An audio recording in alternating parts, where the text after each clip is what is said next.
Buenos días, queridos hermanos y amigos de la Iglesia Hispana de Wetherill Park en Sydney, que nos estáis viendo en directo a través de esta página, y a los que nos veis con posterioridad en nuestra página web o en nuestro canal de YouTube. Sed todos muy bienvenidos. El capítulo 11 de la Carta a los Hebreos contiene uno de los mensajes más inspiradores y más animadores de la Biblia. El mensaje que encontramos en este capítulo lo cambia todo. En este capítulo se nos da una clara visión de lo que significó confiar en Dios para la vida de algunos personajes bíblicos y, como resultado, nos anima a nosotros hoy también. Si Gedeón con una fe tan pequeña obtuvo grandes resultados, hay esperanza también para nosotros. Si Rahab prevaleció al final a pesar de quién era, Dios puede perdonarnos también nuestros errores, por muy graves que nos parezcan. Si Sansón fue finalmente perdonado, ciertamente tenemos esperanza. Si Jacob alcanzó el perdón y la bendición al final, nosotros no tenemos motivos para desesperarnos. Hebreos 11 no solo nos habla de la fe, sino que nos provee esa esperanza y esa paz que tanto necesitamos en estos momentos. ¿Cómo hicieron Gedeón, Rahab, Sansón, David, Jacob y todos los héroes y heroínas de Hebreos 11 para alcanzar finalmente la victoria? La alcanzaron solo por fe. El capítulo 11 de la Carta a los Hebreos puede describirse como un registro de testigos de la verdad contenida en un gran principio. Este gran principio se encuentra en el capítulo anterior, donde Pablo reproduce una cita del profeta Habacuc: «Mas el justo por la fe vivirá», principio que Pablo ya citó en sus cartas a los romanos y a los gálatas. Por tanto, el planteamiento que encontramos en esta parte de la Biblia que llamamos Nuevo Testamento, acerca de la fe viva y acerca de la fe que obra, está tomado de ese gran principio que encontramos en la parte de la Biblia que llamamos Antiguo Testamento. La pregunta que da sentido a la reflexión de hoy es: ¿qué es la fe? El versículo 1 del capítulo 11 de esa carta a los Hebreos nos da la respuesta. Dice así: «Es pues la fe la certeza de lo que se espera, la convicción de lo que no se ve». No hay otra definición de fe en toda la Biblia. La Biblia nos habla acerca de los hombres y mujeres que han vivido por fe, que han realizado grandes hazañas por fe, que han triunfado en la vida por fe. Pero en este versículo 1 del capítulo 11 se nos explica qué es la fe. En esta definición se nombran dos esferas de acción: la esfera de las cosas que se esperan y la esfera de las cosas que no se ven. Las cosas que se esperan todavía no se poseen, pero se desean y se anhelan. Las cosas que no se ven están más allá de la esfera de una posible demostración para nuestros sentidos. La versión Cantera Iglesias de la Biblia traduce este versículo 1 de la siguiente manera: «Y fe es una forma de poseer lo que se espera, un medio de conocer las cosas que no se ven». La versión de la Nueva Biblia Española lo traduce de la siguiente manera: «Es la fe anticipo de lo que se espera y prueba de las realidades que no se ven». Y la versión Dios habla hoy lo traduce así: «Tener fe es tener la plena seguridad de recibir lo que se espera, es estar convencidos de la realidad de las cosas que no vemos». Para Martín Lutero había dos clases de fe.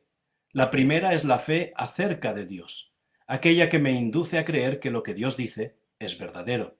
Esta fe es más una forma de conocimiento que una expresión de confianza. La segunda fe es la fe en Dios, que me induce a poner mi confianza en el Señor, que me hace creer, sin duda alguna, que Él estará conmigo y obrará conmigo de acuerdo con las cosas que ha prometido. Tal fe, que descansa en Dios, solo la puede ejercer el cristiano. De modo que para Martín Lutero, la fe verdadera y viviente es la fe dinámica. Esta clase de fe va más allá que esa clase de creencia estática que distingue al enemigo y a muchos que profesan ser religiosos. Esto mismo lo afirma Santiago en el capítulo 2 y versículo 19 de su carta. «Tú crees que Dios es uno. Haces bien. También los demonios creen y tiemblan». Hebreos 11 es un registro tomado de la vida de hombres y mujeres que describe cómo la fe obra mediante el amor y cómo ayuda al creyente que desea ser fiel. El versículo 6 nos dice que la fe es tan importante que sin ella es imposible agradar a Dios, porque es necesario que el que se acerca a Dios crea que existe y que recompensa a los que le buscan. Se dice que Mahoma escuchó a uno de sus seguidores decir: «Desaté mi camello y lo encomendé a Dios». «Amigo», le contestó el profeta, «amarra tu camello y encomiéndalo a Dios».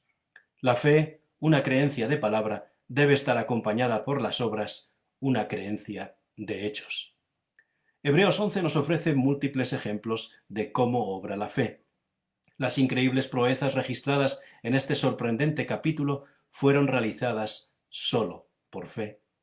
Empezando por Abel, hijo de la primera pareja y primera víctima de un fratricidio, y finalizando con Samuel, aquel que siempre estuvo dispuesto a escuchar a Dios, el autor de esta carta a los Hebreos exhibe en esta galería de famosos 16 modelos dignos de ser imitados. Os invito a leer este capítulo 11 de Hebreos en vuestras Biblias más tarde o cuando tengáis tiempo durante la semana. Todos ellos podrían decir aquello que el mismo Pablo les dijo a los creyentes de Corinto: «Sed imitadores de mí, así como yo soy imitador de Jesús». ¿Qué puede realizar la fe? Juan nos dice que la fe es ilimitada. Pedro afirma que es preciosa. Pablo le aconseja a Timoteo que no sea fingida. Y Mateo nos dice que la fe es grande. Por fe, Moisés pudo ver a Dios. Por fe, Abraham pudo ver la tierra prometida. Por fe, los 3 jóvenes hebreos arriesgaron su vida en el horno de fuego. Por fe, Enoc caminó con Dios. Y por fe, Job confió en Dios en medio de su profunda aflicción. ¿De qué manera estos hombres y mujeres obtuvieron estos resultados tan extraordinarios? ¿De qué manera recibieron la justicia? ¿Obtuvieron las promesas? ¿Cerraron la boca de los leones? ¿Pusieron en fuga a sus enemigos? ¿Conquistaron reinos y soportaron la privación y la tortura por causa de Jesús? ¿Cómo ocurrió todo esto?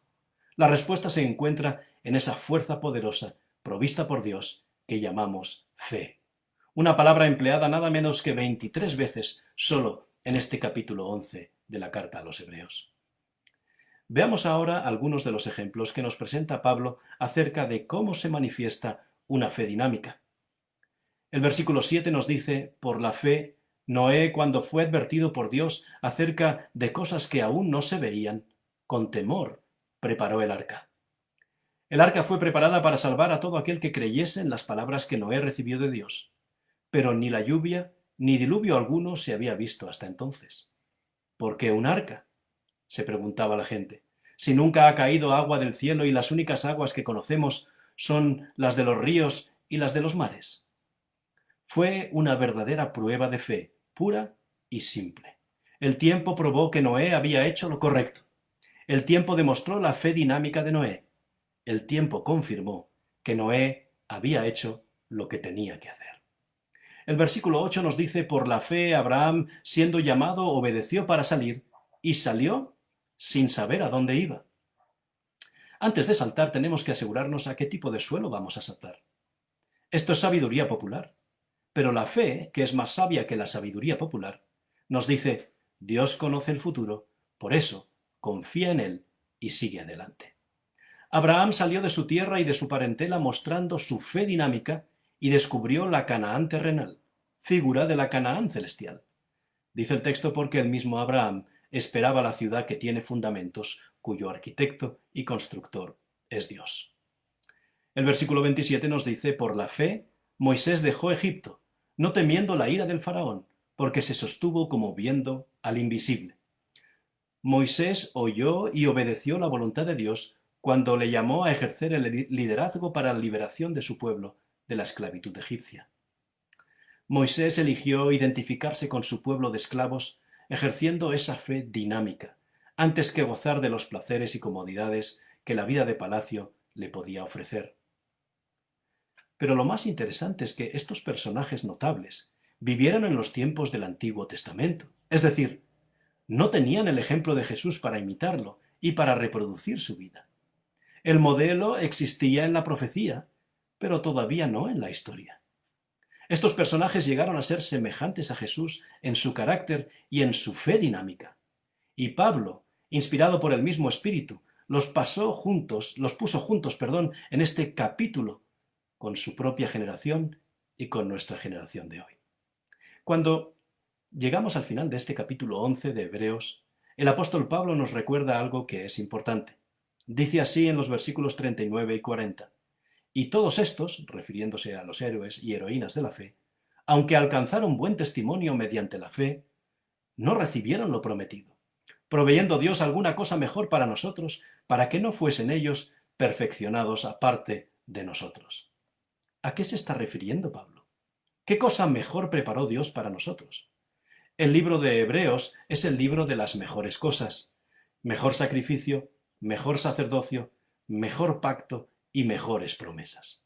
En todo el libro de Hebreos, Pablo ofrece mejores cosas, e inclusive a alguien mejor que todos los personajes registrados en el Antiguo Testamento. Pablo nos ofrece nada más y nada menos que al propio Jesús. Ese algo mejor de este notable capítulo de Pablo es Jesús. Jesús es presentado como un mejor sacrificio que el que estaban acostumbrados a ver. Jesús es presentado como un mejor sacerdote porque presentó su propia sangre. Y Jesús es presentado como un verdadero rey que ha de volver para ofrecernos un mundo mejor. Hay siempre algo mejor que lo que vivimos antes, pero Jesús es más que simplemente algo. Él es ese alguien con mayúsculas. Sin parangón, es alguien superior en toda la Biblia. Mateo, Marcos, Lucas y Juan nos cuentan la maravillosa historia de Jesús, aquel en quien se centran todas nuestras esperanzas. Pero en este libro de Hebreos, saturado de Jesús, el apóstol nos invita a poner los ojos en Jesús, a ser imitadores de Él, a confiar en Él y en sus promesas, a tener una fe, si cabe, tan dinámica como aquellos 16 héroes y heroínas de la fe. Pongamos toda nuestra fe en Jesús. Aún aquel gobernante pagano que presidió el juicio contra Jesús declaró, ante todos los allí reunidos, ningún delito hallo en él.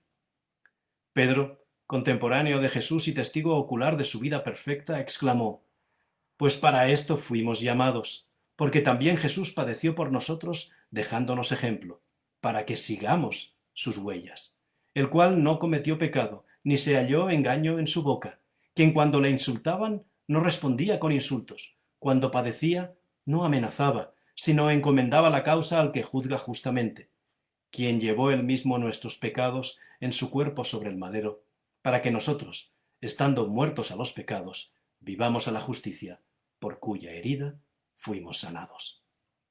La superioridad de Jesús, el modelo y antitipo, se presenta en esta carta a los hebreos en contraste con los rituales imperfectos de justificación que el pueblo judío realizaba en preparación para la llegada del Mesías. Realmente la justificación y los logros de todos los personajes que encontramos en Hebreos 11 fueron alcanzados simplemente por haber confiado en ese Mesías que vendría en el futuro, que no habían visto, pero que les había sido prometido desde el principio. Nosotros obtenemos nuestra justicia mirando hacia el pasado, hacia el cumplimiento de la promesa de ese Mesías que vino llegado el cumplimiento del tiempo, tal y como había sido prometido, para morir en la cruz y para que con su resurrección alcancemos vida eterna. Pablo aprendió el método de presentar a Jesús como una persona mejor que los ángeles y los seres humanos cuando era estudiante en las escuelas rabínicas. Hillel, su profesor y eminente teólogo liberal de ese tiempo, usaba el principio de comparar lo menor con lo mayor. Y Pablo aquí está usando también ese mismo método, comparando las cosas y las personas de la tierra con Jesús y las cosas en los cielos. Decíamos anteriormente que la fe debe ser dinámica, es decir, debe ser la fuente de lo que llamamos obras. Pero recordemos que la fe tiene su origen en tres causas. La primera, el oír el Evangelio, el mensaje de esperanza y libertad que contiene la Biblia. La segunda, el estudio y lectura de esa misma Biblia. Y la tercera, la predicación del mensaje que se contiene en la Biblia. La fe nace como consecuencia de una de estas tres causas estimulantes. La fe es esencialmente la confianza puesta en práctica acerca del testimonio de Jesús. En toda la Biblia vemos que la fe produce que obremos como consecuencia de ser motivados por la palabra de Dios. Al presentar y exponer la Biblia, la fe se enciende hasta llegar a convertirse en un fuego que calienta la esperanza y la expectación por las cosas que están por venir. Pero tengamos cuidado. La confianza debe estar enraizada en las promesas de Dios y no en el calor de ese fuego. Fe y sentimiento son dos cosas diferentes, tan diferentes como el este y el oeste, aunque la diferencia entre estos sea de una sola letra. La fe no depende de sentimientos. Debemos orar fervientemente a nuestro Dios, independientemente de nuestros sentimientos, y después debemos vivir nuestras oraciones. Nuestra seguridad en Dios y la evidencia de que su voluntad está en la Biblia significa que, una vez que hemos elevado nuestra oración, debemos creer que sin duda será escuchada. Cuando estudiamos las biografías bíblicas, nos damos cuenta de que la Biblia y la vida en general es realmente la historia de dos grupos de personas que se repite una y otra vez. Esos dos grupos son los siguientes: el grupo de los creyentes, quienes aceptan la palabra de Dios como guía para sus vidas y actúan guiados por sus principios, y el grupo de los incrédulos, o no creyentes, quienes rechazan las recomendaciones de la Biblia y muestran una conducta puramente centrada en sí mismos. En agosto de 1949, el evangelista Billy Graham tenía que decidir a cuál de estos dos grupos de personas quería pertenecer. Él comentó: «Estaba tan lleno de dudas acerca de todas las cosas que cuando me disponía a predicar y formular una declaración, me decía a mí mismo: deseo saber si esto es la verdad. Deseo saber si puedo decir esto sinceramente». Entonces tomé la Biblia y ascendí a la parte más elevada de Sierra Nevada en California. La abrí para leerla y me arrodillé. Rogué: «Padre, no puedo entender muchas cosas de este libro. No puedo resolverlo todo intelectualmente, pero lo acepto por fe, como fuente suprema de autoridad, como la palabra inspirada del Dios viviente». Nosotros también debemos decidir a qué grupo queremos pertenecer. En uno de los barracones del campo de concentración de los que hablábamos en nuestra anterior reflexión, alguien encontró estas palabras escritas en la pared: «Creo en el sol, aunque no brille. Creo en el amor, aunque no lo sienta. Creo en Dios, aunque esté en silencio». Desde el principio del relato bíblico, nos encontramos con una clara distinción entre dos clases o dos grupos de personas. La fe de Abel nació por la palabra con que había sido instruido. La fe de Caín estuvo atada a las disquisiciones de una mente que creía más en la lógica de su razonamiento que en la palabra recibida de Dios. La fe de Abel, centrada en Dios, le costó la vida. La fe de Caín, centrada en él, le costó la vida eterna. Los dos hermanos levantaron altares semejantes y cada uno de ellos trajo su ofrenda. Abel presentó, conforme a las instrucciones de Dios, el sacrificio de un animal sin mancha ni de efecto, y miró Dios con agrado a Abel y a su ofrenda, dice la Biblia. Descendió fuego del cielo y consumió la ofrenda que representaba la futura muerte inocente del Mesías prometido. Pero Caín, desobedeciendo dichas instrucciones, presentó solamente una ofrenda de frutos, los mejores de su huerto, eso sí, pero no la ofrenda que Dios había instruido como necesaria para la comprensión del plan de la redención. No hubo señal del cielo de que dicha ofrenda fuera aceptada. Abel rogó a su hermano que presentase la ofrenda a Dios en la forma que Dios había ordenado, pero sus ruegos crearon en Caín mayor obstinación para seguir su propia voluntad.